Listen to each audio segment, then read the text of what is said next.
qui nous a fait le plaisir de venir. La réunion se passera en 3 temps. Donc, la lutte locale centre, avec Catherine et François, vous présenteront leur travail.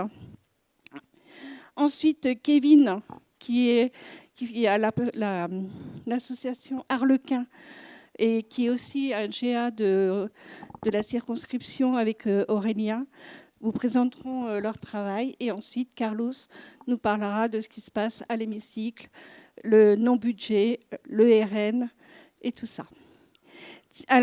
Si vous avez la moindre question, vous pouvez intervenir à tout moment et nous vous passerons le micro pour qu'on puisse répondre directement à vos questions. Voilà, bonne soirée.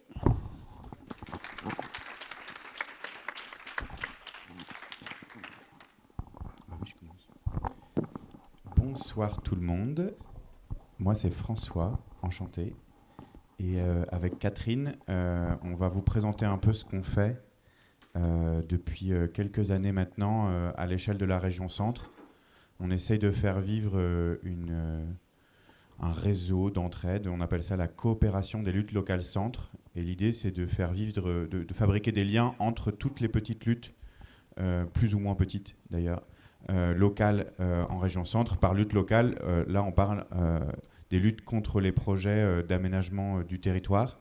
Donc ça peut être un golf, une route, une plateforme logistique, toute forme de projet en fait qui va à l'encontre de ce qu'on essaie de défendre, c'est-à-dire plus de terres agricoles, de l'eau de meilleure qualité.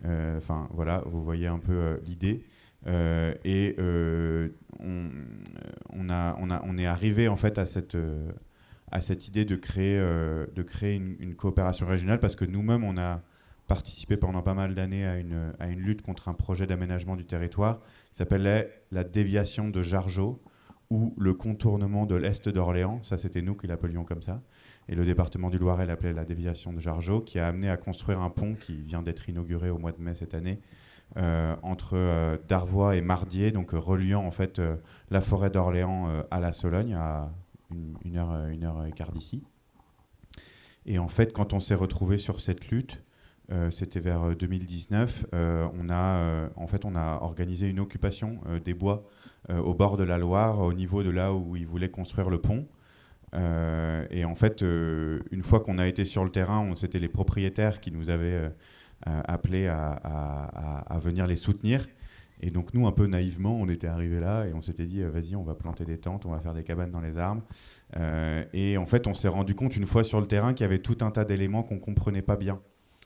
Parce qu'en fait, une lutte locale comme ça, au-delà des clichés, ça amène à devoir composer avec des personnes aussi différentes que les écolos de la ville qui viennent te soutenir dans ta lutte à vélo, les chasseurs du coin, les gens qui bossent à l'usine d'à côté. Et donc, c'est pas forcément simple tous les jours au niveau diplomatique, vous voyez, de devoir composer avec tout ça quand on est les zadistes au milieu. Enfin, je dis le zadiste, c'était plutôt... Moi, je faisais partie des zadistes, ceux qui étaient venus d'ailleurs du territoire pour lutter. Et puis Catherine, c'était l'autochtone du coin qui découvrait le projet en même temps que nous, justement parce que, en fait, ce genre de projet, des fois, si on n'habite pas dans le village, alors qu'on habite juste à côté, que ça va avoir un impact sur notre vie, on n'y est pas forcément au courant.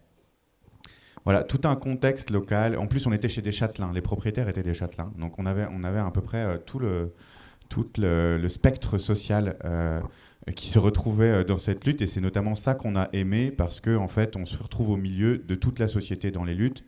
Et je crois qu'au-delà des enjeux partisans d'être pour ou contre quelque chose, les luttes en tant que telles, elles ont cette valeur de créer des communs, des espaces où en fait on vient remettre du conflit, remettre du débat, remettre de la tension et faire exister les tensions qu'on peut voir s'incarner ailleurs dans la société. Mais là, pour parler d'une terre, de son histoire, de son passé, de son avenir et du fait qu'on a tous et toutes le droit, que ce soit une propriété privée ou pas, de dire quelque chose par rapport à ce qu'on est en train de construire. Voilà.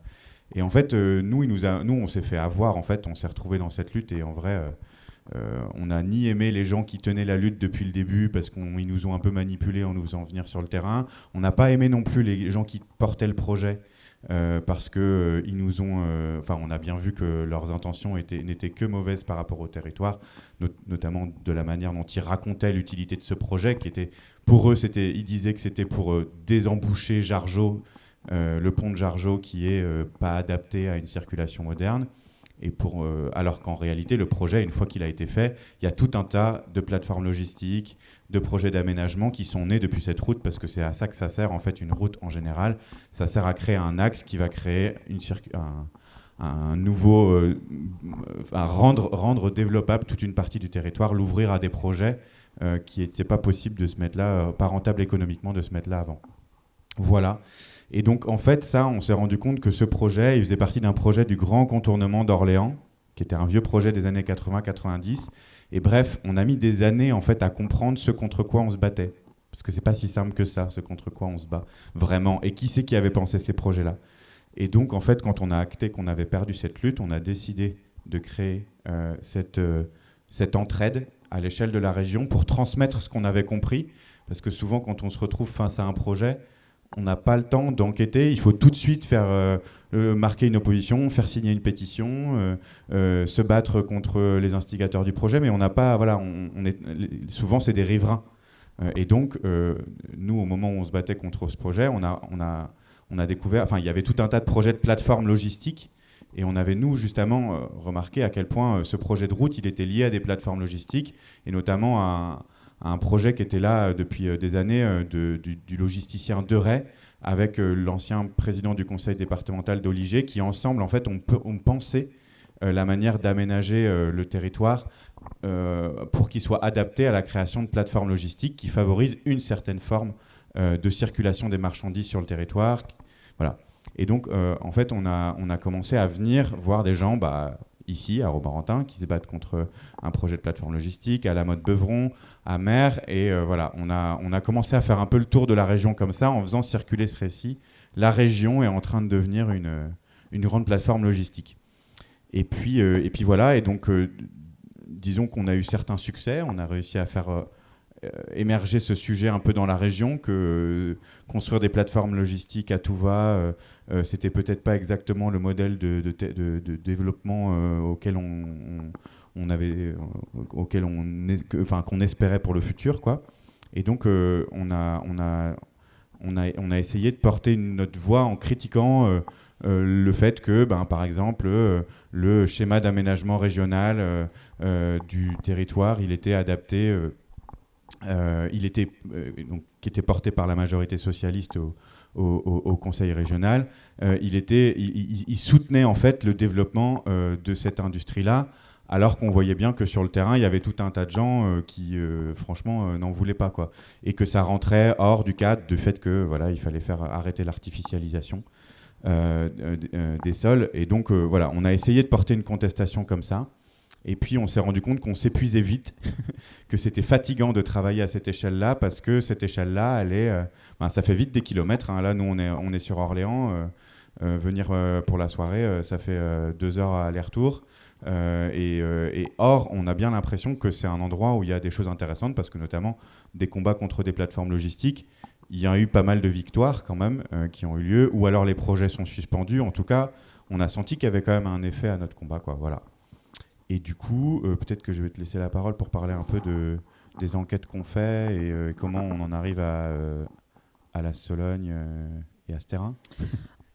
Eh bien, pour enchaîner, en fait, pour comprendre en fait le mécanisme qui sous-tend en fait chacun des projets que l'on conteste, on s'est rendu compte en fait que quand on commence, voilà, je vais dire que quand on commence, qu'on voit un projet, un papier jaune au fond de son jardin ou de l'autre côté de la route qui est planté comme ça sur un champ, et on se rend compte en fait que c'est quelque chose qui est administratif, une lutte administrative avec des normes qu'il faut connaître, en fait tout un mécanisme qui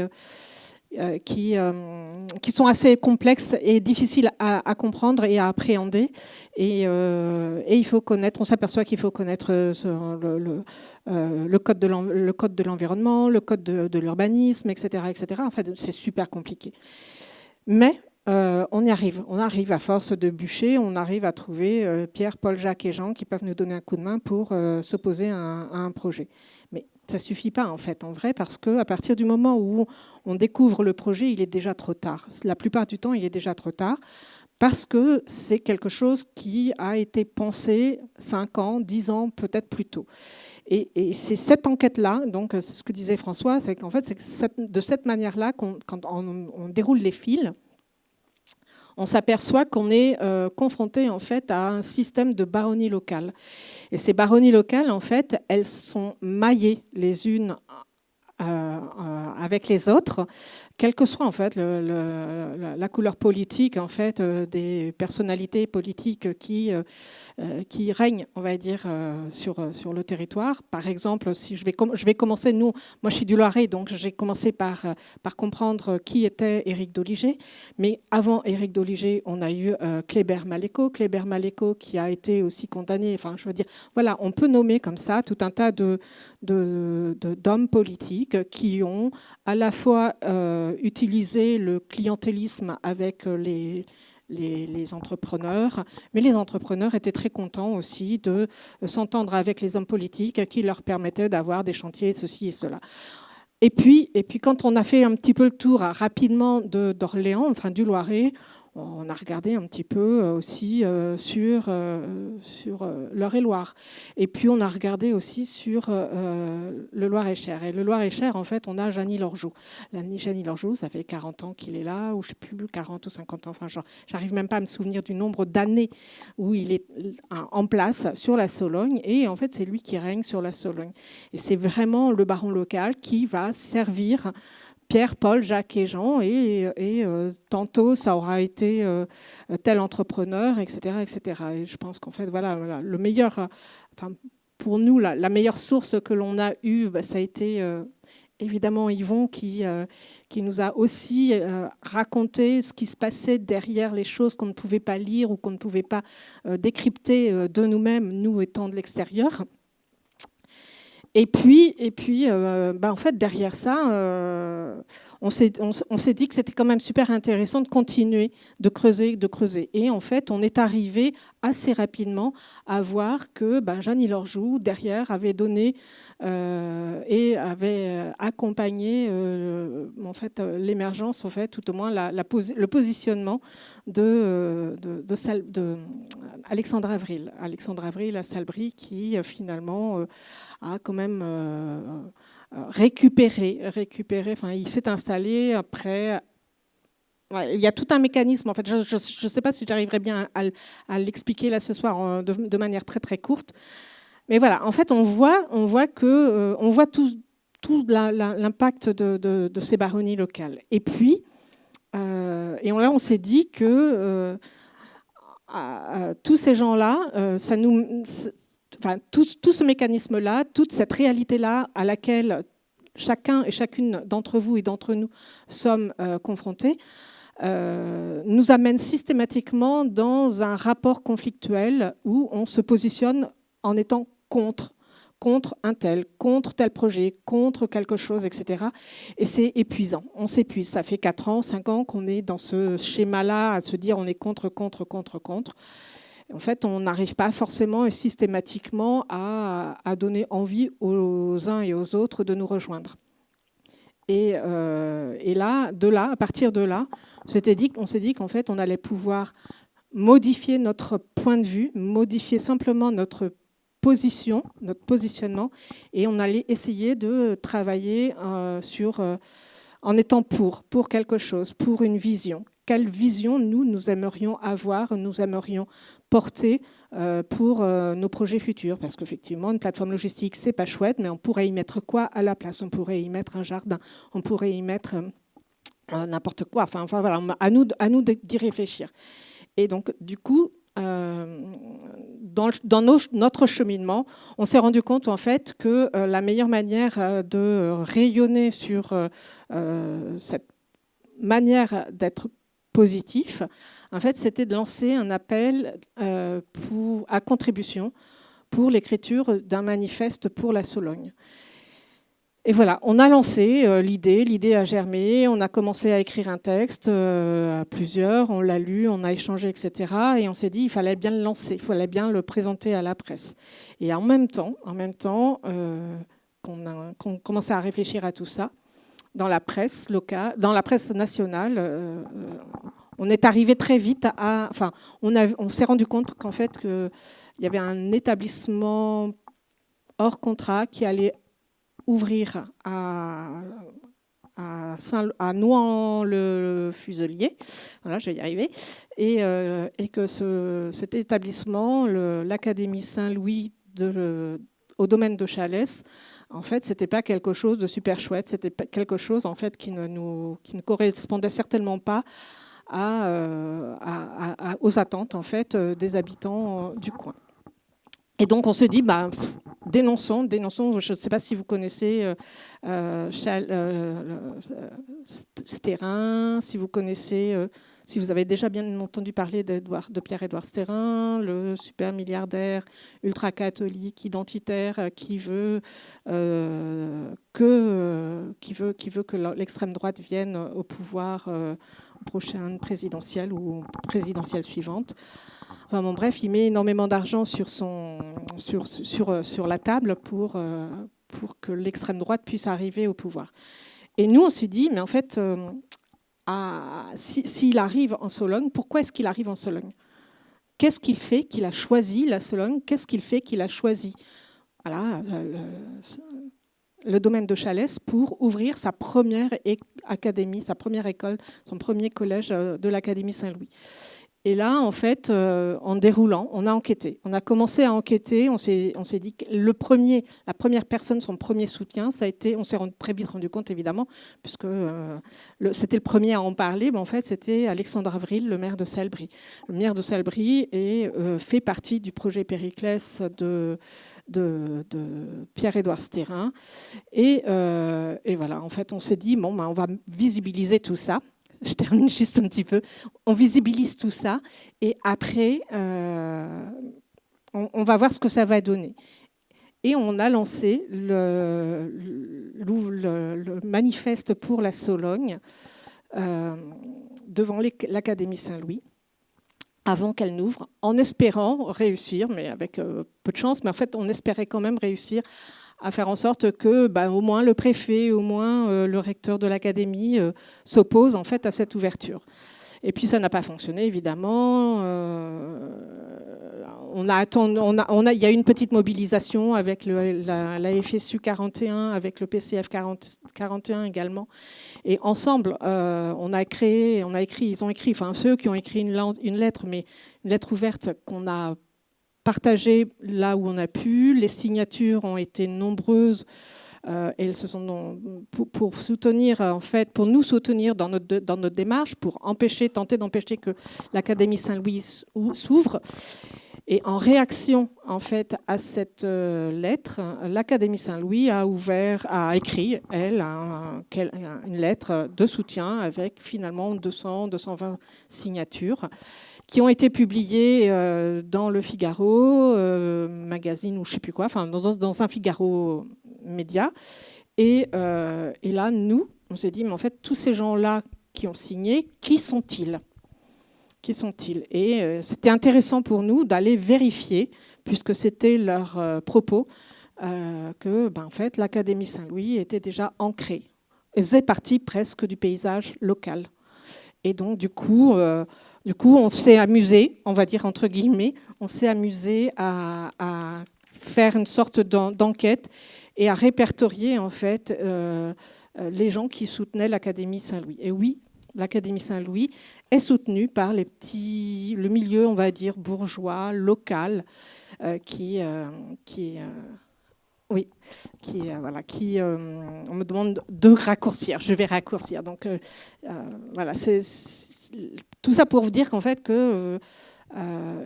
il s'appuie sur, Sterrin s'appuie sur Avril et qui lui s'appuie sur en fait tout un tas de petits bourgeois propriétaires ou chasseurs ou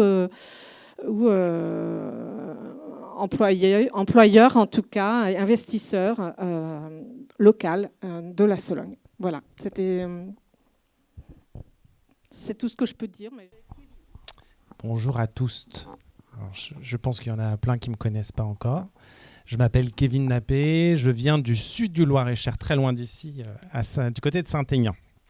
Il y a une petite équipe, on est un nouveau groupe d'action sur la vallée du Cher et le Comtrois, et du coup, voilà, on est plein d'espoir.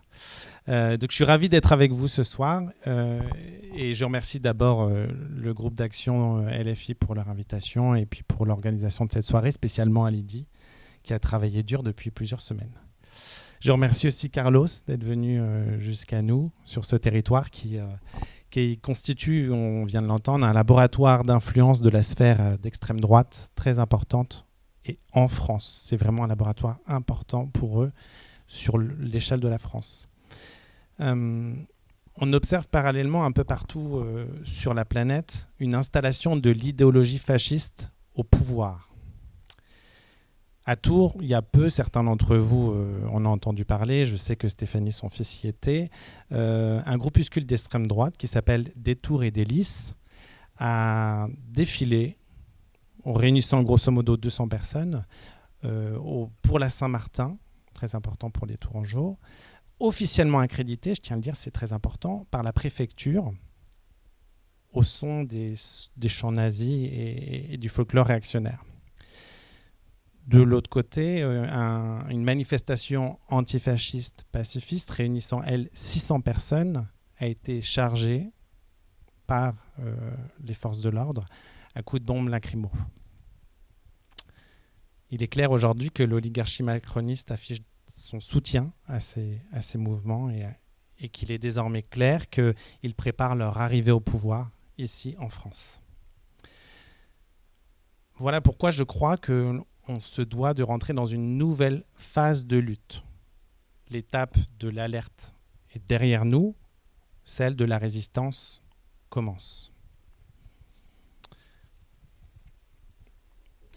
Il y a quelques mois, Lydie en a parlé avec l'association Harlequin, j'ai organisé un festival qui est dédié à la tolérance et à l'altérité qui s'intitule La Semaine de la diversité.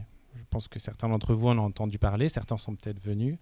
En tout cas, pas de panique pour ceux qui ne sont pas venus, il y aura une deuxième édition, donc vous pourrez venir fin juin, tous autant que vous êtes. Figurez-vous que lors de la préparation du discours d'ouverture de cette semaine, que j'ai voulu volontairement, politiquement engagé et fort, j'ai souhaité dire quelque chose d'important à l'équipe organisatrice. J'ai dit que dans ce territoire qui a élu un député Rassemblement national, il y a moins d'un siècle, on a connu l'occupation. Et j'ai ajouté que le RN, précédemment FN, a été fondé, entre autres, par des anciens nazis. Et là, j'avais eu l'impression de lâcher une bombe. C'était d'abord un silence absolu, et puis d'un coup, ça s'est mis à partir dans tous les sens. C'est ni le moment, c'est pas l'endroit, c'est négatif, t'as pas le droit de dire ça, attention, tu risques des poursuites, et puis, est-ce que tu es sûr de ce que tu racontes ? Ouais, j'en suis sûr. Et je le redis ce soir, une nouvelle fois. Le RN, précédemment FN, est né dans l'héritage direct du nazisme. Il est temps d'arrêter d'avoir peur de le dire. Je crois que c'est le moment de se le dire entre nous aussi. Parce qu'en face, eux, ils ne reculent devant rien. Ils osent tout. Quand on leur parle de l'histoire, quand on leur parle du nazisme, ils osent répondre. Mais les nazis, c'était des socialistes, donc des gens de gauche. Voilà, j'entends bien, nombreux d'entre vous ont déjà entendu cette absurdité, et à mon avis, on va la entendre. Et aujourd'hui, dans la confusion politique qui est volontairement entretenue, on va jusqu'à entendre parler de fascistes de gauche, notamment pour caractériser LFI. À croire que plus c'est énorme, plus ça a une chance de s'imposer dans le débat public aujourd'hui. Voilà en vérité où nous en sommes. À une époque où les mots sont vidés de leur sens, où la vérité est piétinée, où l'histoire est réécrite pour mieux tromper. Remettons un peu les pendules à l'heure. Le parti nazi s'appelait officiellement Parti national socialiste des travailleurs allemands. 2 mots à droite, national et allemand. 2 mots à gauche, travailleur et socialiste. Un piège, une escroquerie. Je dirais même une stratégie délibérée pour tenter de corrompre des électeurs tentés par le communisme dans une Allemagne en crise. Ils ont saupoudré leur discours de justice sociale pour mieux tromper le peuple. Et quand il fait une fois au pouvoir, ils ont interdit les syndicats, ils ont emprisonné les militants et ils ont assassiné les opposants. Le 10 février 1932, 50 000 miliciens nazis terrorisent les communistes, les syndicalistes et les sociodémocrates. Les premiers camps de concentration sont d'ailleurs construits pour eux. Et leur slogan pour les élections à suivre en 1933, est-ce que certains d'entre vous le connaissent ou pas? Tod des Marxismus, ça veut dire mort au marxisme. Je pense que c'est clair, tout est dit sur leur positionnement prétendu à gauche. Le régime nazi, c'était le rêve des grands patrons. Hitler l'a répété, il voulait une Allemagne industrielle, une Allemagne forte, puissante, une Allemagne rentable. Il a eu le soutien total du monde économique pour ça. Résultat, destruction des droits sociaux, mise au pas des travailleurs, enrichissement colossal du capital. Alors oui, soyons clairs, le nazisme, c'est l'extrême droite. Le fascisme, c'est l'extrême droite. Et aujourd'hui encore, leur logique est implacablement la même. Désigner des boucs émissaires, flatter la peur, diviser et mentir. Et pendant ce temps-là, ils progressent. Ils banalisent leur discours, ils s'installent, ils séduisent. Notre devoir à nous, pour l'heure, c'est de parler. C'est d'expliquer, de transmettre. Je vois qu'il y a des enfants. De rappeler que la haine ne vient jamais seule. Elle amène la violence, puis la servitude. Dans ce combat, nous allons organiser avec le groupe d'action LFI du Val-de-Cher-Camp 3, le 7 février prochain, un goûter citoyen pour parler de la montée du fascisme sur notre territoire. J'espère que tous ici vous l'entendez et que vous viendrez. Nous allons faire venir notamment 2 historiennes. Une historienne locale qui s'appelle Thérèse Gallo-Villa, qui a travaillé sur la ligne de démarcation du Cher.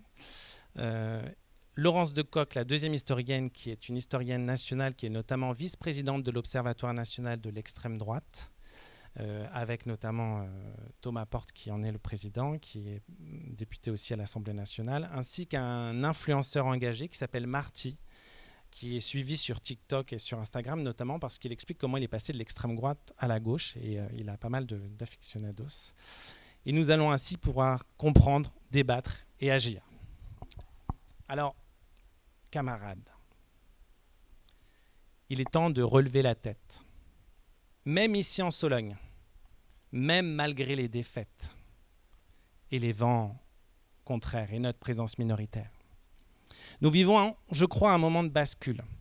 Soit nous laissons la résignation l'emporter, soit nous faisons irruption dans l'histoire pour dire haut et fort que le peuple ne se laissera jamais, jamais confisquer son avenir.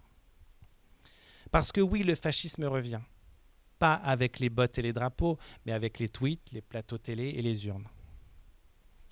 Et si nous ne faisons rien, l'histoire recommencera inexorablement. Mais attention, la montée du fascisme n'est pas une fatalité. Ce n'est qu'une possibilité. Et je crois qu'il est temps qu'ensemble, nous la refermions.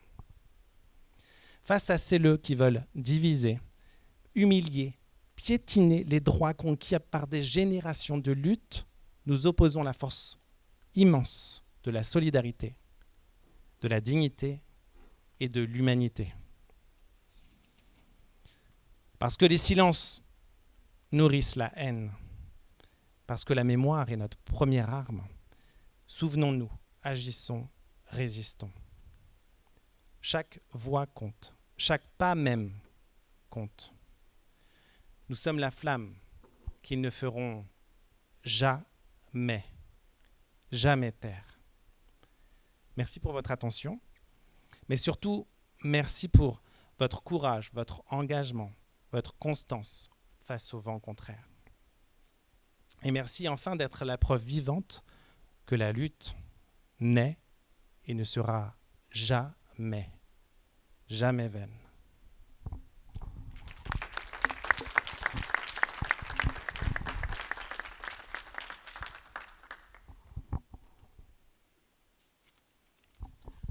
Bonsoir à toutes et à tous. Je suis très heureux d'être ici à Romorantin.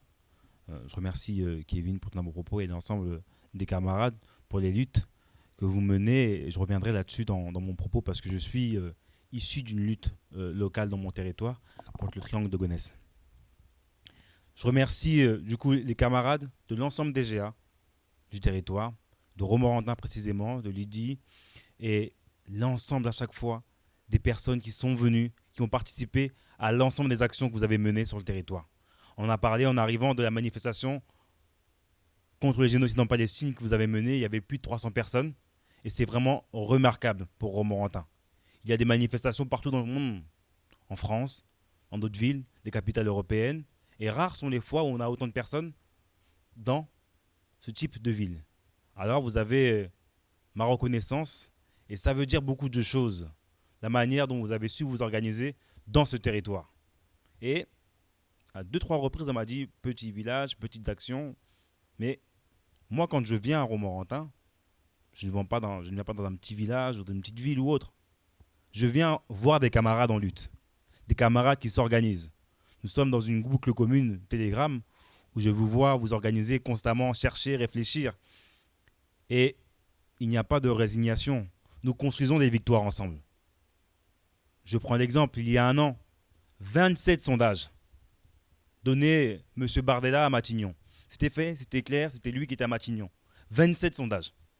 Sur toutes les chaînes, ça passait. Et je reviendrai sur le sondage qui est sorti aujourd'hui aussi. C'était M. Bardella serait à Matignon. Ok, il y a des territoires où on a perdu des circonscriptions. Mais vous avez été là. Vous avez répondu présent. Oui, sur mon territoire, j'ai gagné au premier tour. Mais tout de suite, on regarde dans le Loir-et-Cher, dans d'autres territoires, d'autres bassins de vie. Qu'est-ce qui s'est passé? Comment on va s'organiser? Comment s'organisera la résistance à l'Assemblée nationale? Et on le fait grâce à vous. Parce que sans vous, on n'est rien. Et c'est ensemble, en faisant convergence, qu'on va réussir à faire mentir les sondages comme nous l'avons déjà fait. Et je vous parle du dernier sondage arrivé ce matin. Donc cette fois-ci, là, c'est l'hécatombe. On nous dit Bardella est vainqueur sous tous les scénarios possibles. Passé, il n'y a rien à voir. Nous sommes en 2025, au mois de novembre, mais c'est déjà fait. Il n'y a plus rien à négocier. Allez-y, passez. Et quand on gratte un petit peu, on voit qui commande les sondages, qui alimente le sondage, qui ensuite le diffuse sur les chaînes télé. Parfois, c'est les mêmes propriétaires. Et ensuite, on va analyser les votes des députés du RN. On voit qu'ils protègent les mêmes personnes qui sont liées à ce microcosme. Et là, on se dit, il y a un réel sujet au final. Il y a eu tout un tapage médiatique pour nous faire croire que le RN défendait la ruralité, par exemple, les Français en difficulté, les ouvriers. Je prends l'exemple simple. Nous avons une niche parlementaire, le 27, ce jeudi, où nous défendons la souveraineté française avec ArcelorMittal et la demande de sa nationalisation. Je suis membre de la commission des finances. J'ai travaillé en tant que co-rapporteur, rapporteur spécial sur France 2030. C'était le budget, c'est une subvention liée à la décarbonation de l'industrie. On a eu à auditionner M. Gris de la Salle, qui est le président de ArcelorMittal. Arcelor, avant, c'était un groupe uniquement français qui a été racheté par Mittal. C'est devenu du coup ArcelorMittal. Et c'est l'acier français. On a différents sites en France, mais c'est 15 000 emplois directs et 100 000 emplois indirects avec les sous-traitants. Nous avons voté en commission des finances la nationalisation, le RN s'est abstenu. à 2 jours du débat en hémicycle, ils ont fait un dépôt d'amendements conséquent, 300 amendements, pour éviter qu'on puisse débattre, pour éviter de nationaliser ArcelorMittal. Les mêmes qui se disent souverainistes. Et on parle de M. Sterrin, le même qui se dit souverainiste, nationaliste, tout ce qu'on veut, mais il vit en Belgique. Il vit en Belgique, il n'est même pas sur notre territoire. Et quand nous grattons encore une fois le fond du sujet, c'est le même dénominateur commun qui a été rappelé par Kevin par l'histoire, de chercher des boucs émissaires. Encore une fois, sondage. Ça fait 5 jours qu'on nous bassine avec un sondage concernant les musulmans. On ne parle pas du pouvoir d'achat, pas des vrais sujets. Quand on perd notre souveraineté, on parle du Mercosur. On oublie le Mercosur. Pourtant, le président était au Brésil il y a quelques semaines et il n'a pas su quoi dire du Mercosur. Et on a nos paysans agricoles qui sont en grosse difficulté. Mais, encore une fois, on nous bassine avec des sondages. On va regarder qui sont les commanditaires et parfois même c'est même des ingérences étrangères. On s'est aperçu que sur le dernier sondage qui a été commandé, il venait des Émirats Arabes Unis. Mais le même dénominateur commun, c'est quoi? C'est l'argent. Le capitalisme n'aura aucun problème, aucun scrupule à se mettre à genoux devant le fascisme, à travailler avec lui, à accepter tous ses besoins. La sortie médiatique de M. Roux de Bézieux, qui était président du MEDEF, où il dit vous savez, on va discuter avec M. Bardella et s'il y a un programme à choisir, on préfère M. Bardella. Et il va, parce que M. Mélenchon, les entreprises vont être en difficulté, pensez aux petits boulangers, pensez aux TPE, pensez aux PME. Il y a un an, quand nous avons fait une pétition pour que le prix de l'énergie sort du marché européen, parce qu'on avait énormément de boulangeries qui étaient en difficulté, on n'a jamais vu le MEDEF chercher à manifester, chercher à s'immiscer dans le débat politique, public, pour dire oui, effectivement, les coûts de l'énergie sont trop élevés pour les TPE, il faut les soutenir. Jamais. Ils sont aux abonnés absents. Abonnés absents. Mais les premiers en sont à chaque fois à défendre le capital. Et quand vous avez encore une fois des sondages sur la taxe Zuckman, où l'ensemble des sympathisants de différents partis politiques étaient favorables à cette taxe, on va vous évoquer que les gens vont partir. Dans cette mesure, il y avait l'exit tax. Ça veut dire que si vous partez pendant 5 ans, on peut vous rattraper, vous devez payer vos impôts. 2%. 2%. On demande juste 2% à des personnes qui ont un patrimoine au-dessus de 100 millions d'euros. Et ils sont 1600 foyers. Pas très nombreux. 1600 foyers, 2%. Voilà, payer ça juste de part d'impôt quand le pays est en difficulté, c'est normal. En 2007, pendant la crise des subprimes, Sarkozy n'a pas hésité à dire l'État va aider le privé. Voilà, par la commande publique, etc., des cautionnements. Le public l'a fait à aider le privé. Et là, quand on demande en contrepartie de venir aider, non. Ils vont utiliser et parler de différents stratagèmes pour à chaque fois chercher de mettre à genoux les plus précaires. Et sans jamais vouloir relancer l'économie populaire. Parce que quand on augmente les salaires, si vous êtes au SMIC, on vous augmente votre SMIC de 300 euros, de 400 euros, de 500 euros, avec cet argent-là, vous allez payer une facture en retard, vous allez aller chez l'artisan du coin pour réparer votre portière de voiture, etc., etc. Ça va être l'économie du quotidien qui va être injectée par cette augmentation. Ça ne va pas être l'argent qui va aller ensuite dans les actions chez Total. Mais constamment, ils vont chercher à protéger. Et sur ces mêmes chaînes qui appartiennent à ces mêmes propriétaires, Bolloré, Sadé, c'est pareil, Bernard Arnault, c'est pareil. Et tout cela, ils ont un agenda politique. Où je vais acheter un institut de sondage, je vais acheter Hachette, ça veut dire les bouquins, c'est moi qui va pouvoir les alimenter, je vais acheter telle revue. Et parfois, vous avez sur BFM, ce Sadé, on va voir un sondage commandé par BFM le vendredi. Et ensuite, il sera en une du journal du dimanche, qui appartient aussi au même propriétaire. Ensuite, le lundi matin, ça va être le débat. et ils ont déclenché quelque chose. Une actualité autour d'un sondage. Et à chaque fois, c'est pour protéger le même dénominateur commun. Et on va enfuir tout ça pour pas plus qu'on en parle. Un taxe Zuckman, c'est bon, elle est aux oubliettes. Elle n'a pas été votée, on n'en parle plus, c'est fini, il n'y a plus de débat. Stop. Ah oui, stop. Non, pas taxe Zuckman. Vous haïssez les riches. Et ensuite, bien entendu, pour tuer le débat, on va vous dire, vous êtes antisémite. Voilà. Vous haïssez les riches, vous êtes antisémite, et allez-y, il n'y a rien à voir. Pour couper le débat. Mais argument contre argument, ils n'ont rien à proposer aux Français. Ils ont mis le pays dans la paille. On reprend le constat, les années de gouvernance, depuis 40 ans, et là encore, depuis 8 ans, le ruissellement, c'est faux. Les modèles de la finance, c'est faux.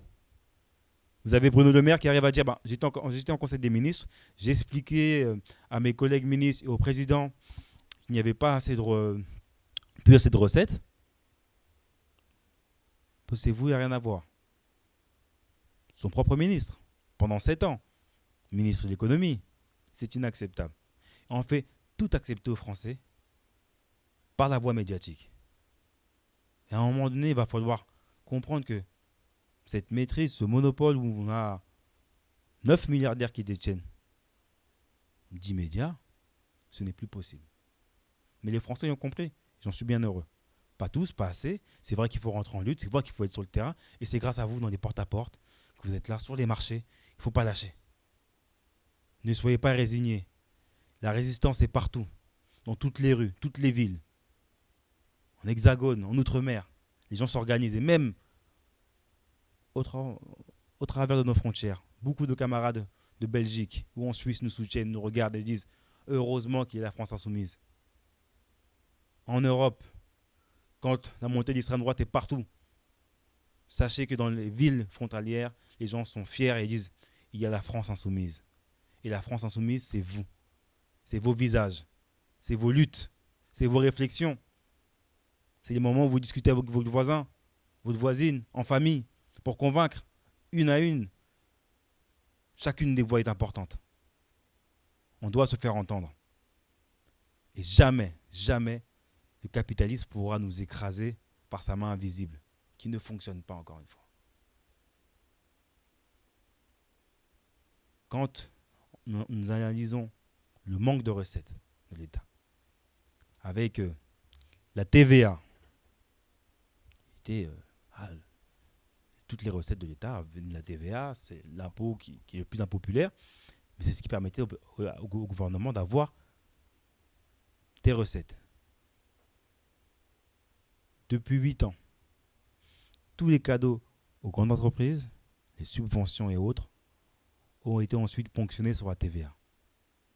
Pour ensuite analyser et dire, on n'a plus assez de recettes. Comment on finance ? Nous sommes en difficulté.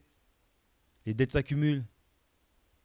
Et on réfléchit à dire, finalement, on va peut-être augmenter la TVA de 1 ou 2% pour éviter de taxer les ultra-riches. Les ultra-riches qui ne vivent même pas sur notre territoire ou qui vivent uniquement peut-être dans les airs, uniquement en jet privé.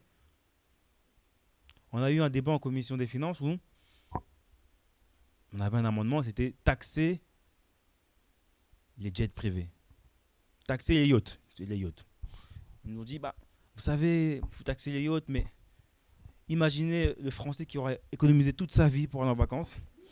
Et quand il voudra prendre son yacht, à cause de votre taxe, il ne pourra pas la prendre. Il ne pourra pas prendre sa réservation. Ok, répétez. Oui. Le Français qui a économisé pour ses vacances, il va aller dans la Côte d'Azur, il va vouloir louer un yacht, et à cause de vous, ça va être trop cher. Leur raisonnement est vraiment ridicule. De toute façon, après, au final, ils ne siègent même plus. Ils viennent, ils nous sortent une ânerie comme ça, une provocation. Ils partent. Et à la fin, à l'issue du débat budgétaire, on se rend compte que au moment du vote, il y a 404 voix contre et une seule voix pour. C'est ça qui reste à la Macronie. Et j'en veux, moi, aux camarades de gauche qui ont été camarades pendant des moments, la NUPES, un peu parfois au NFP, et qui sont maintenant la béquille qui vient aider la fin du macronisme. Et ils sont isolés. Isolés des communistes qui ne participent pas à ce jeu-là, isolés des écologistes qui ne participent pas à ce jeu-là, mais cela n'a aucun sens. Le gouvernement doit être censuré. Le gouvernement mis en place après les élections législatives de 2024 est un gouvernement illégitime. D'ailleurs, il l'a été à plusieurs reprises censuré. Aucune promesse de décalage, de pause ou autre de la retraite ne peut être acceptée. Parce que si derrière on nous fait peser ensuite pas mal de dégueulasseries sur le PLFSS, sur le budget de la sécurité sociale, c'est inacceptable. Sur la retraite qu'on a proposée, on avait des points qui étaient simples à chercher. Sur les plus hauts revenus, on augmentait les cotisations. Sur les plus hauts revenus. Mais à chaque fois, lever de bouclier pour protéger, encore une fois, les plus fortunés de ce pays. Ce n'est plus acceptable. Ils sont moins nombreux que nous. Ils vont chercher à nous opposer, à créer un sentiment de résignation pour pas que vous vous déplacez pour aller voter. Ou on va vous chercher à vous mettre à l'écart de la société. Parce que vous avez une petite barbe qui dépasse, vous avez un foulard, on va tout faire. Créer un sentiment d'exclusion. C'est eux qui vont le créer, ce sentiment d'exclusion. Pour éviter que les choses soient renversées par la démocratie.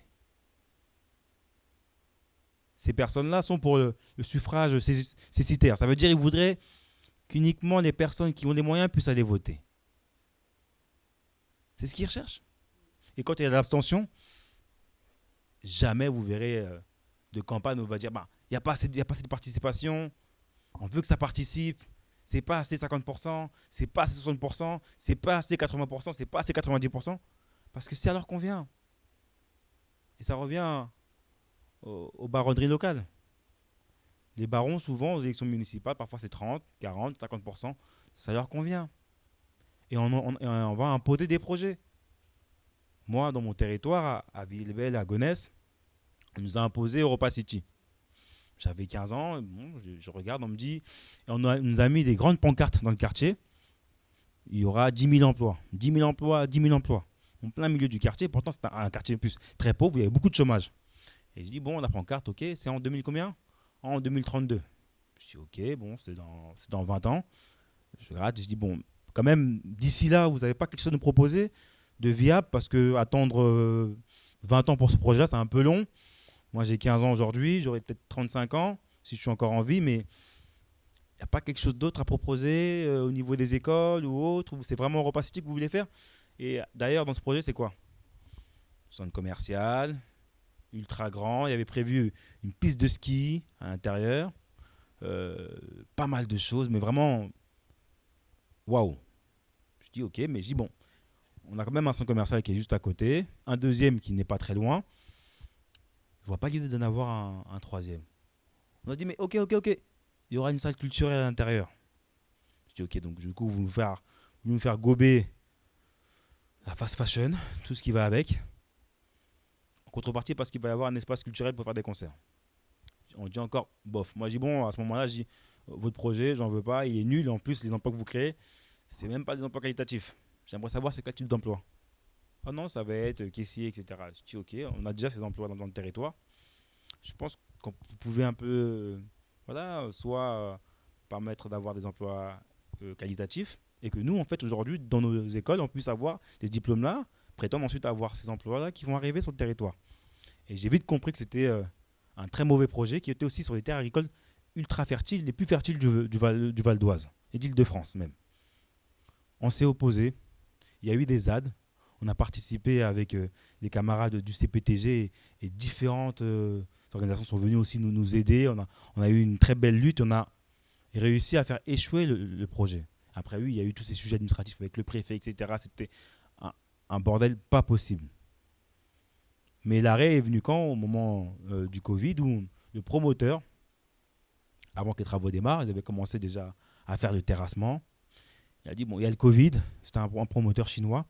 Il a dit, bon, finalement, j'ai plus les fonds, j'arrête. Maintenant, imaginez une chose.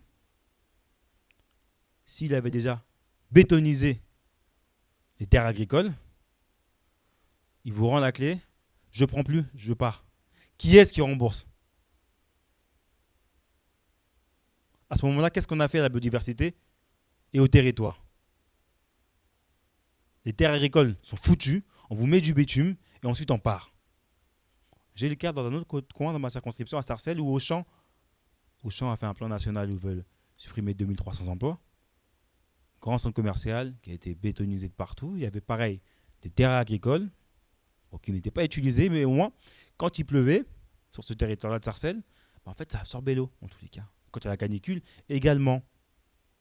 Et maintenant, depuis qu'il y a cette station commerciale-là, l'eau ruisselle vers le bas et ça crée parfois des montées des eaux, etc., etc. Si demain, Auchan quitte ce territoire, il nous reste du béton partout. Qui rembourse? Personne. Ils auront fait de l'argent, ils auront épuisé les salariés sans augmenter les salaires, en les mettant des fois en 3-8, en grosse difficulté, et à la fin, ils partent.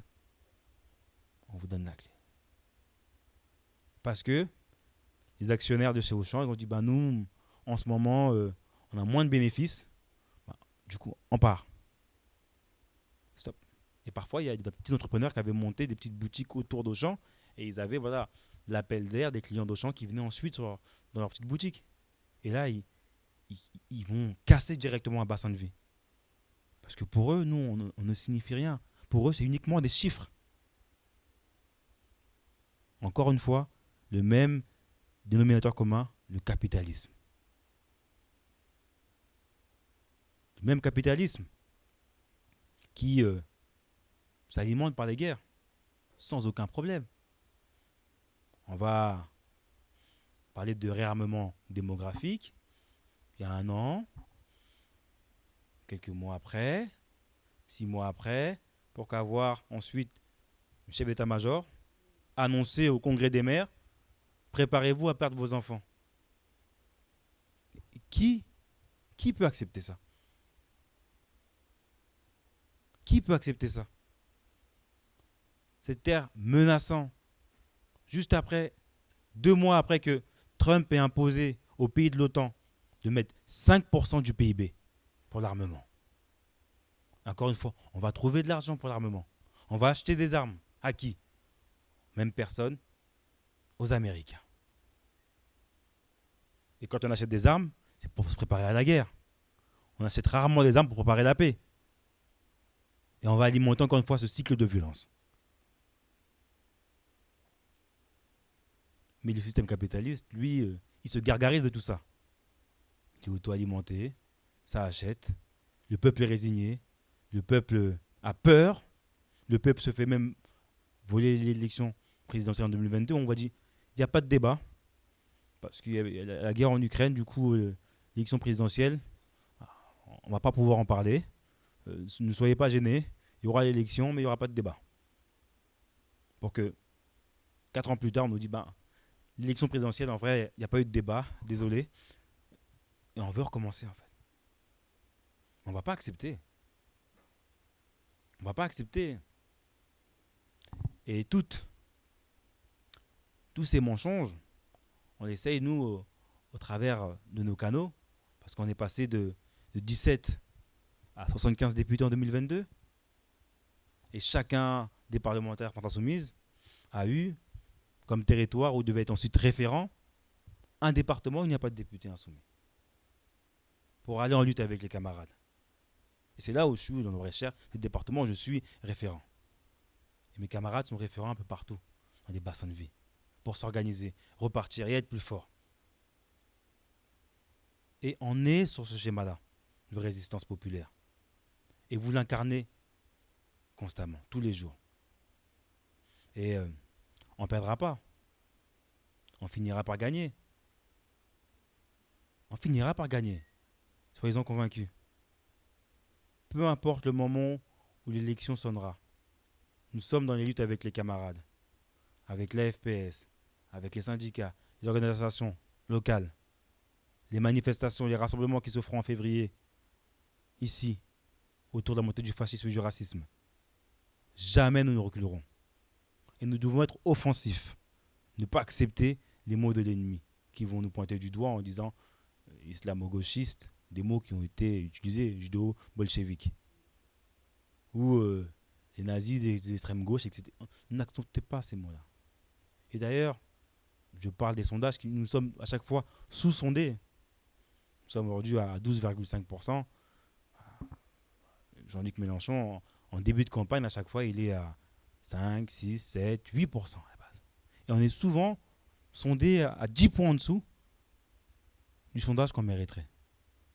Des réelles tendances.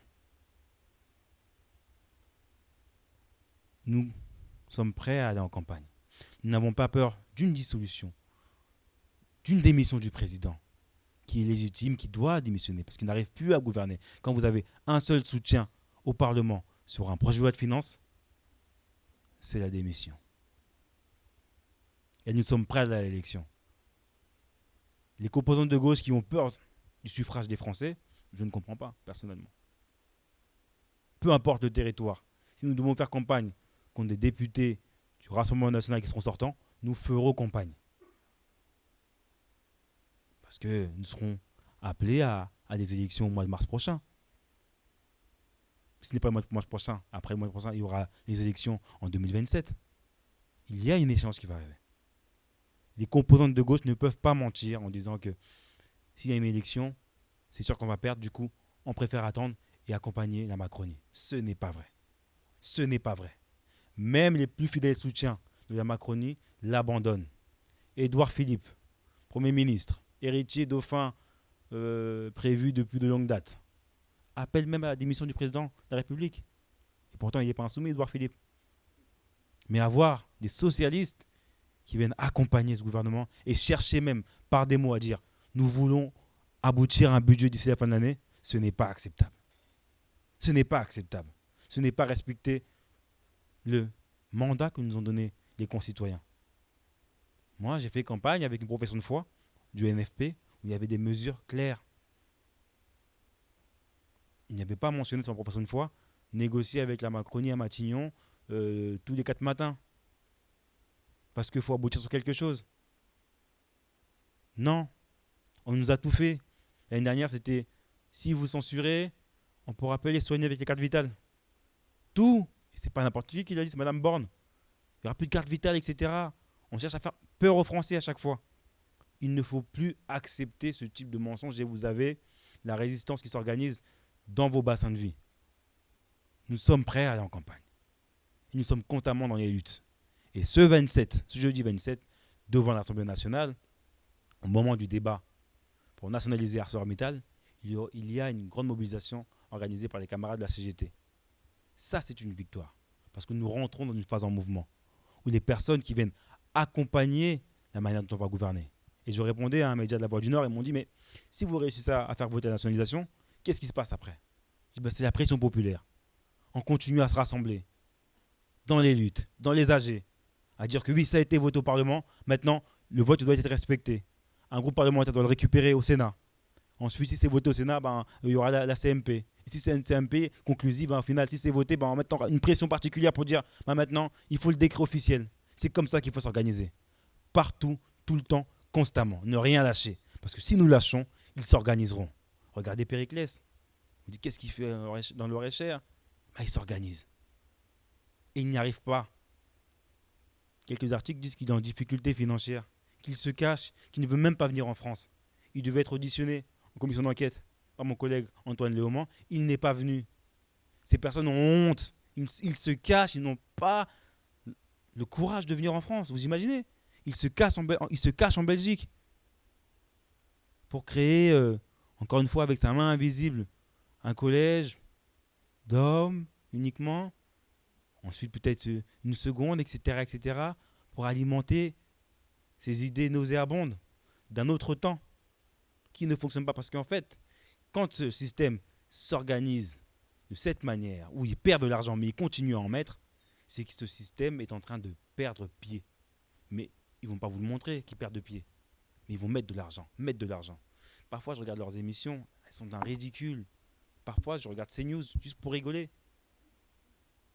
Et après, je regarde juste la vidéo de Bandik Bentala. Et en fait, à ce moment-là, je me dis, ils ont eu la honte du siècle à ce moment-là. C'est fini. C'est fini, tout le monde sait. On a compris. Stop. Quand vous avez même France Info, le service public qui va interroger M. Bompard et aller d'allégation en allégation, c'est même le député qui dit stop, je vais quand même vous répondre à 3 fake news. Vous imaginez le niveau? Ou quand, encore une fois, le service public va récupérer 2 pseudo-journalistes qui sont sur CNews à la base, pour les mettre dans le service public, ils ont un débat entre deux, mais je me dis, mais à quel moment en fait? Et moi je suis confiant. Je vois les gens, j'entends les gens qui ne s'y trompent pas, ils comprennent. Qu'en fait, non. On me dit saute, je ne saute pas, je regarde, j'observe, je rigole. Et moi je dis vraiment, ils mettent leur argent, ils le jettent et ils le perdent. Quand vous regardez Cyril Hanouna et toutes ces chaînes de Bolloré qui perdent de l'argent à foison avec des amendes, etc. Mais ils continuent. Parce qu'ils savent que pour eux, c'est la fin. Quand ils sont à acheter tout ce qui se passe, tous les médias, manuels scolaires, tout ce que vous voulez, journaux, parce qu'ils n'ont plus, ils sont en difficulté. Et nous, par nos mobilisations, les discussions, par la réflexion, on élève le débat, on propose quelque chose et on crée un chemin. Et le chemin qu'on crée, nous ne pourrons pas l'arrêter. Nous ne sommes plus dans les années 40. Nous ne pourrons plus le faire. Il n'y aura pas de maréchal Pétain pour nous imposer quelque chose. Nous avons construit la nouvelle France. Elle est composée de toutes et tous. La nouvelle France est féministe. La nouvelle France se lève et n'accepte pas la résignation, n'accepte pas ce qu'on lui impose. Et elle est partout, dans tous les bassins de vie, ici, à Romorantin, parfois à Paris, à Sarcelles, à Garges, à Blois, et dans toute la France, à Vierzon, et dans les Outre-mer. Mais on ne sera pas fait. En tout cas, les chers camarades, sachez que je suis venu ici avec joie, avec conviction, parce que je sais qu'on va gagner ensemble et qu'on ne perdra pas. Et si nous devons rentrer en résistance, nous rentrerons en résistance ensemble pour faire échouer tout système capitalisto-fascisme qui nous sera imposé. Je vois les Américains se lever contre Trump. Et je dis oui, une Amérique se lève. Et parfois, c'est juste localement. Mais ils le font. On le voit à la mairie de New York. Alors, pas de défaite avant d'avoir joué. Allons au combat, camarades. Et je vous remercie.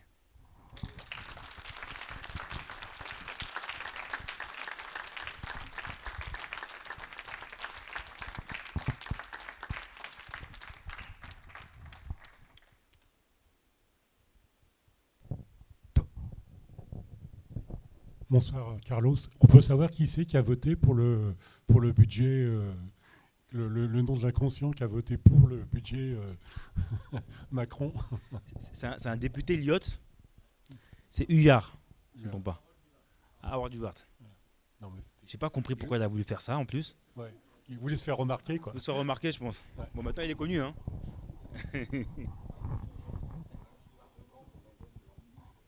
Peut-être qu'on lui a promis un. Vous savez, pendant le PLF en 2024, on promettait aux députés qui ne censuraient pas d'avoir une gendarmerie, d'avoir telle ou telle chose. Vous imaginez des ministres qui vont proposer telle ou telle chose à un député. Bah, si tu ne censures pas, on te met ça. Peut-être qu'il lui a été promis quelque chose. Une antenne haute, une subvention. Voilà.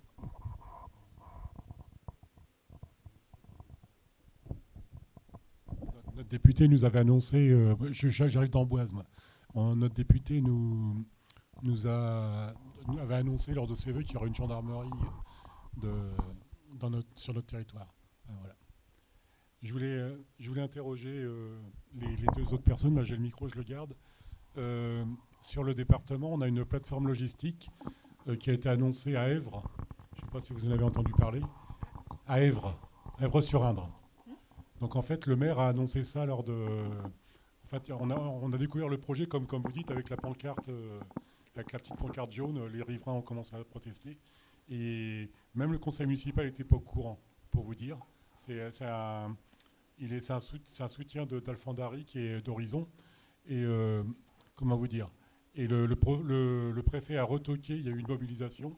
Le préfet a retoqué le permis de construire. Mais par contre, la société qui veut construire la plateforme logistique a fait appel de la décision du préfet. Donc je compte vous voir après pour que vous me donniez des conseils pour... T'habites là-bas ?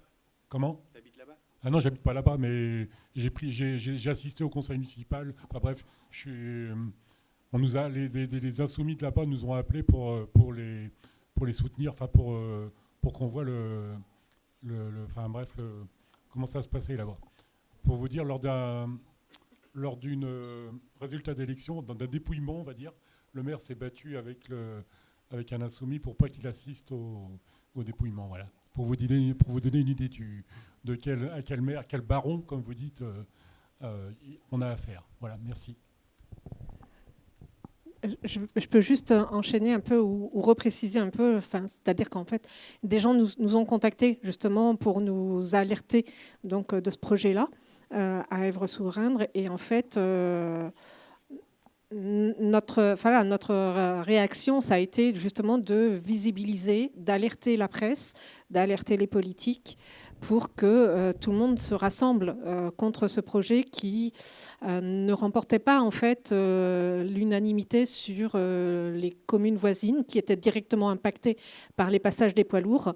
Et dans toutes les luttes locales, beaucoup de luttes locales, on va dire, à partir du moment où on a des politiques qui s'engagent, des hommes politiques, c'est-à-dire ou des communes qui s'engagent à dire non, ce projet-là ne nous convient pas, nous impacte de telle manière ou de telle autre manière, ça fait partie en fait des points de fragilité. Après, s'il n'y a pas de mobilisation en local, c'est tout de suite beaucoup plus compliqué de présenter devant un préfet ou de se présenter devant un tribunal pour dire voilà, ce projet-là il plaît à personne. Donc en fait il faut, pour gagner une lutte, en gros d'une manière générale, il faut toujours à la fois un soutien local, une mobilisation locale, un dossier juridique assez constitué, assez bien constitué, une médiatisation. Il faut absolument tout ça pour que tout converge et qu'on ait un maximum de change, parce qu'en fait tout l'arsenal administratif et juridique est construit de manière à autoriser la destruction de notre environnement, de nos terres, etc. C'est un droit que l'on donne aux porteurs de projets de détruire. Ça s'appelle des dérogations et toutes les dérogations sont souvent validées par les préfets. Voilà. Donc il faut continuer la lutte, il faut continuer la mobilisation surtout. Surtout, bien visibiliser dès lors qu'il y a des choses nouvelles, les informer de manière à ce que tout le monde se rejoigne sur cette lutte-là. Mais sur cette lutte-là, on a la Mode Beuvron. On a aussi une plateforme logistique qui est entre les mains du préfet. Le projet est entre les mains du préfet. On a réussi une première fois à faire repousser, repousser IDEC, le promoteur immobilier, qui veut construire une plateforme logistique à cet endroit-là, avec le soutien du maire, avec le soutien qui est Monsieur Biulac, Patrick Biulac, Et il faut continuer à lutter, il faut continuer. Donc il y a des locaux, des gens sur le terrain qui bataillent encore. On a la même chose sur Mer, on a la même chose sur Romorantin. Romorantin, il va y avoir aussi, je pense, une actualité juridique qui ne devrait pas trop tarder. Vierzon aussi, ça fonctionne comme ça aussi. Donc en fait, on continue. C'est pas parce qu'on a bloqué le terrain ou bloqué le projet une première fois. Il faut savoir que dès lors que c'est un projet qui est porté par un promoteur privé, si le projet coûte trop cher, il s'en va. C'est le seul et unique argument qu'il vaille. Pour un projet public, c'est un peu plus compliqué. Mais on peut essayer quand même, on y arrive. Question.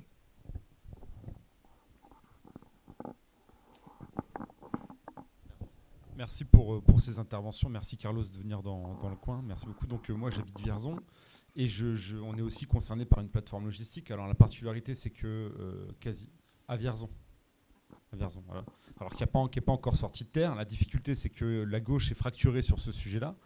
Bon, voilà, parce que c'est porté par le PS et le PCF, et face à eux, ils ont les Insoumis et une partie des Verts qui hésitent un peu sur leur positionnement, mais ce n'est pas le sens de mon propos. J'avais une simple question, parce que vous disiez mener des enquêtes par rapport à l'émergence des plateformes logistiques, etc. Et je voulais savoir si parfois vous découvriez qu'il pouvait y avoir des intérêts particuliers des élus locaux qui portent ces plateformes. Voilà. Comme le fait que vous disiez que le maire n'avait pas prévenu le reste de son conseil municipal, etc. Est-ce que vous êtes déjà tombé sur des intérêts particuliers que les maires ou les élus locaux auraient eu à soutenir les plateformes logistiques ? Pas directement, mais en tout cas, nous, sur la région centre, on n'a pas trouvé de collusion directe, on va dire, mais un élu, sa carte, la carte qu'il brandit à chaque fois, c'est, je pense que sur tous les projets qu'on a eus en région centre, c'est 200 emplois minimum. Voilà, 200, 300 emplois. Voilà, je dis minimum, c'est le minimum. Donc plus la plateforme est grande, plus, etc. C'est toujours la carte des emplois. Et quel que soit le projet, ça peut être on va dire, on va commencer par la centrale nucléaire, comme jusqu'à la plateforme logistique, jusqu'au même le data center aujourd'hui. Les data centers, on vous promet. Pourquoi ? Parce qu'en fait, tout simplement, on profite, les promoteurs profitent en fait d'un territoire qui peut être en difficulté sociale, donc c'est plus facile. La première année où on a travaillé en fait avec toutes les luttes contre les plateformes logistiques, donc notamment Vierzon, notamment Romorantin, etc. On a fini par obtenir un rendez-vous avec le président de la région centre, François Bonneau, PS, pour lui dire qu'en fait, on en avait ras-le-bol. Toutes les plateformes logistiques poussaient partout, que la région centre allait être ni plus ni moins qu'un couloir de camions qui allait transporter les produits qui viennent d'ailleurs pour les emmener ailleurs, et que finalement, ici, on ne ferait que des entrepôts logistiques pour manier simplement des colis, rien de plus. Et il nous a dit, bah oui, effectivement, sur l'axe ligérien, il y a quand même beaucoup de plateformes logistiques, l'autoroute A10, l'autoroute A71, l'autoroute A28, etc. Oui, on a quand même beaucoup de plateformes logistiques. D'accord, du coup, maintenant, on va arrêter sur l'axe ligérien, on va bloquer les projets, mais on va les mettre maintenant du côté du 28, l'Eure-et-Loire, là, il n'y a personne. Bah oui, il n'y a que des champs. Les champs sont, effectivement, c'est des terres vides.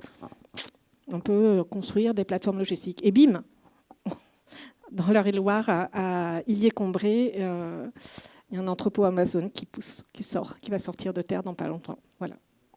Il n'y a personne pour s'y opposer. Pas suffisamment de monde, en tout cas, pour s'y opposer.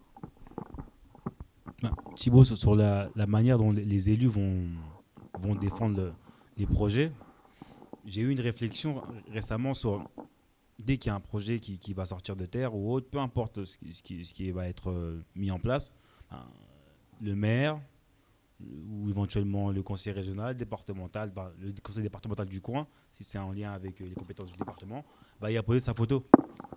En fait, ils vont se gargariser de la construction du projet comme si c'était eux qui étaient même les mains ouvrières du chantier. Et même, je me suis dit à un moment donné, il faudrait avoir les ouvriers, je pense, sur les pancartes de la construction en ce moment de la bibliothèque, du centre commercial, éventuellement si c'est un centre commercial. Mais en fait, j'en ai marre de voir les élus qui mettent leur tête sur les projets alors qu'ils y sont pour rien au final. Parfois, ça leur tombe dessus. Et nous, sur mon territoire, avant Europa City, ils ont dit il y a eu les révoltes dans l'est du Val d'Oise. Ils leur font un projet. Du coup, au départ, ils avaient réfléchi à mettre un circuit de Formule 1. Ça ne correspond pas du tout au territoire. Hein. Nous, on vit sous le seuil de pauvreté à hauteur de 40% de personnes qui sont sous le seuil de pauvreté dans le territoire.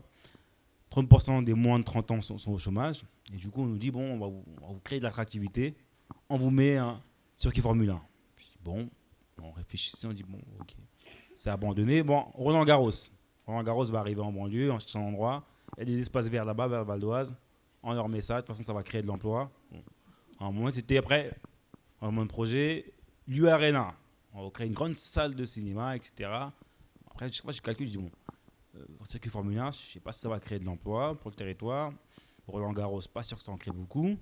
Ensuite, on me dit salle de cinéma, salle de fête, pas sûr, à part le moment où il y a la prestation.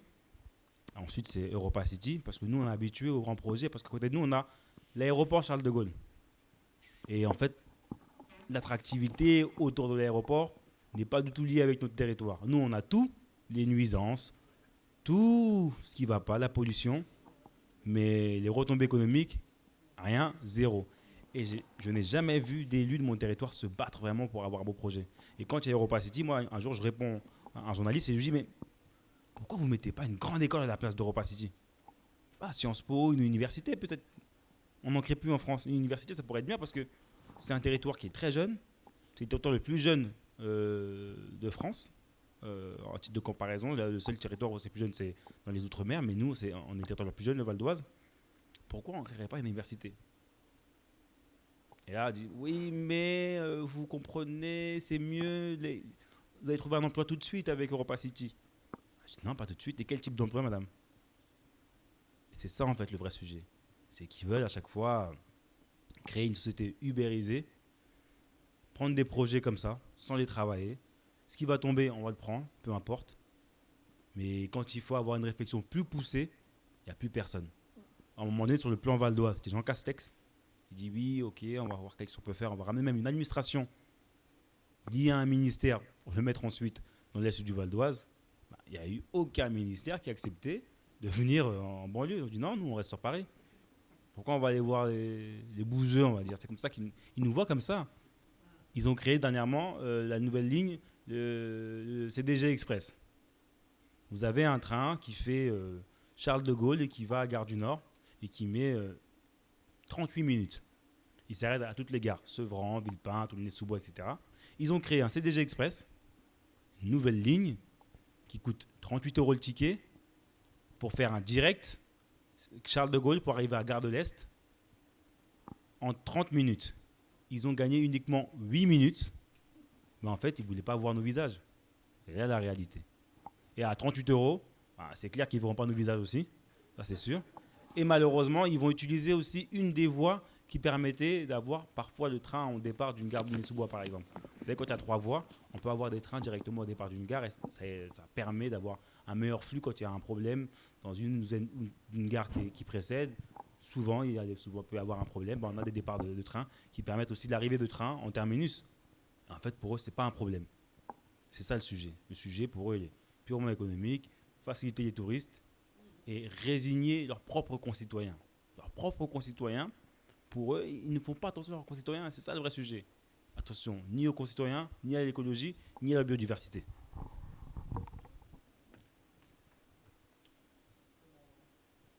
Voilà, merci beaucoup aux 4 intervenants. C'était super bien cette soirée.